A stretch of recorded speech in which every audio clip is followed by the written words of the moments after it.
Back to my new video. আবারও একটা নতুন ভিডিওতে তোমাদের স্বাগত জানাই। ছোটোবেলায় পড়েছি যে লেখাপড়াই করে যে গাড়ি ঘোড়ায় চড়েছে, আমি তো লেখাপড়া না করে দেখছি যে প্রচুর গাড়িতে চড়ছি। তো যাই হোক, গাড়িতে চড়ছি বলতে গাড়িতে থাকতে হচ্ছে প্রায় 10 থেকে 12 ঘন্টার মতো। গাড়ি ঘোড়া তো বেশি চড়া হচ্ছে। যাই হোক, আজকে সকালবেলা জুম্মা পড়েই বেরিয়ে পড়েছি 4 জন যাত্রীকে নিয়ে গ্রামে থেকে। তারপরেই চলে এসেছি রথবাড়ি এসে 120 টাকার মতো ভাড়া নামিয়ে দিয়েছি। এখন ওয়েট করছি আজকে রথযাত্রা দেখা যাক ভাড়া কেমন হয়। আশা করি মনে হচ্ছে ভালোই হবে, কিন্তু জ্যামও প্রচুর হবে মনে হচ্ছে। তো দেখা যাক, আজকে যাত্রা এখান থেকে শুরু করা যাক, রথবাড়ি থেকে। সারাদিনে কী কী হয়, ভাড়া কতটা মারতে পারি, দেখা যাক। চলো যাওয়া যাক। আজকে ওয়েদারটা ঠিক কেমন করছে বুঝতে পারছি না, কখন বৃষ্টি আসছে কখন রোদ আসছে, এইভাবে যাত্রা আমাদের শুরু হচ্ছে। দেখা যাক কতটা যাওয়া যায়। থেকে বেরাতে আরও 5টা প্যাসেঞ্জার রাজহোটেল মোড় থেকে পেয়ে গেছিলাম কোটি স্টেশন। তাতে আমার খুব তাড়াতাড়ি 120 টাকার মতো ইনকাম হয়ে গেছে 1 ঘন্টার ভিতরে। দারুণ ব্যাপার, দিল তো মেরা গার্ডেন হয়ে গেয়া। আর ওখান থেকে গাড়িটা ব্যাক করতে করতে আরও 2টো প্যাসেঞ্জার পেয়ে গেছি, মানঞ্চপল্লী যাবে। ওরা এখন চায়ের দোকান দাঁড় করাতে বলেছে, চা খাচ্ছে ওরা। আমি একটু ওয়েট করছি ওদের জন্য। চা খাওয়া হয়ে গেলে ওদেরকে মালদা বাঁধ থেকে এখন সোজা মানঞ্চপল্লী 4-5 মিনিট থেকে ওয়েট করছি। এখন হয়ে গেছে মনে হচ্ছে, ওদের চা খাওয়া চলে আসবে। ওয়েটটা একটু বেশি করে দিল মনে হচ্ছে।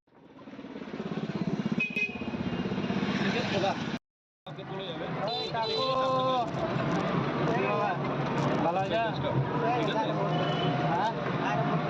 হ্যাঁ, এই বাজে কথা বলতে হয় না।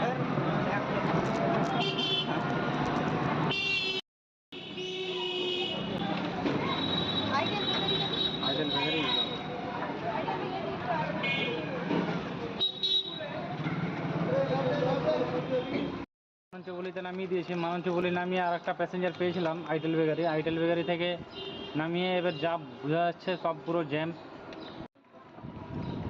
মানে যে রাস্তায় যাচ্ছি পুরোটাই জ্যাম। আর মনে হচ্ছে ভাড়া মারা যাবে না, ঢুকতেই দিচ্ছে না কোনো রাস্তায়। সেই লেভেলের জ্যাম। আজকে গাড়ি চালানো পুরো 12টা বেজে গেল।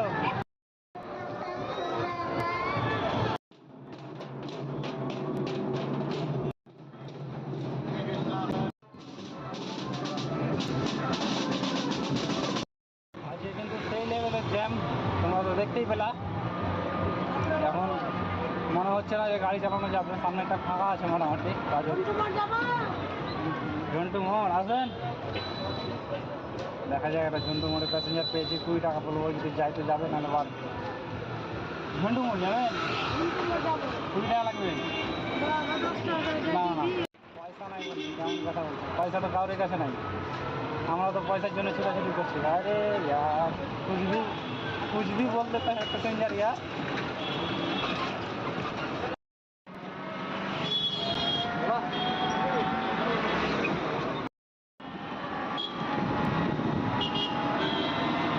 সামনে নাম লাগবে না পার করে।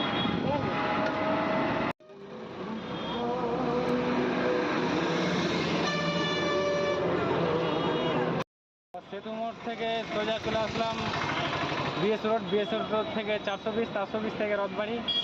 এই করে প্যাসেঞ্জার পেয়ে যাচ্ছি, ঘুরতেই আছি বিন্দাস। ভেতরে ঢুকতে হচ্ছে না, একটা সুবিধা হচ্ছে। এখানে একটা বাস দাঁড়িয়েছে, দেখা যাক ভাড়াটা পাওয়া যায় কিনা এখানে। হ্যাঁ, যাবে নাকি ঘুরায়?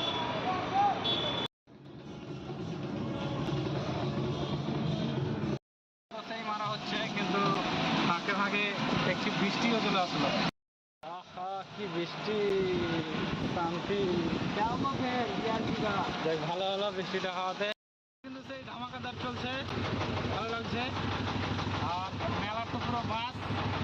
রথের মেলায় দেখা যাচ্ছে যে বেশিরভাগ প্যাসেঞ্জার আটকেই আছে এখানে পুরো সাইডে। সামনে তো প্রচুর জ্যাম মনে হচ্ছে, স্টেশন যাওয়াটাই আমার বাস করে দিল মনে হয়। কি ব্যাপার, কি অবস্থা? সামনে রথ দাঁড়িয়ে আছে আর পুরো রাস্তা কিন্তু পুরো জ্যাম।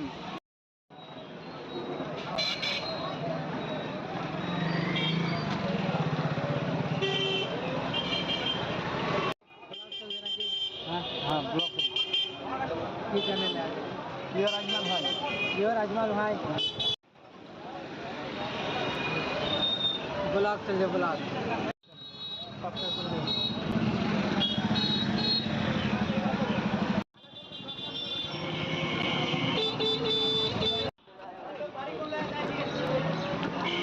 স্টেশনে দুটো প্যাসেঞ্জারকে উঠিয়ে বেশ অনেকক্ষণ ওয়েট করতে হলো। তারপরে ওদেরকে 400 পিস ঘুরিয়ে, রথবাড়ি থেকে 400 পিস ঘুরিয়ে আবার স্টেশনে ছাড়লাম। যাই হোক, কোনো ব্যাপার না, এসব হয়েই থাকে।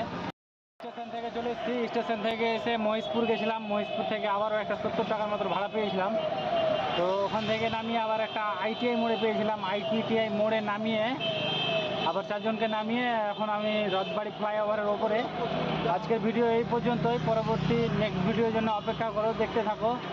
আর ভিডিওটা ভালো লাগলে সাবস্ক্রাইব অবশ্যই, লাইক কমেন্ট খুব জরুরি আমার কাছে। ভিডিওটা রথবাড়ির নিচ থেকে শুরু করলাম আর ওপর থেকে শেষ করলাম।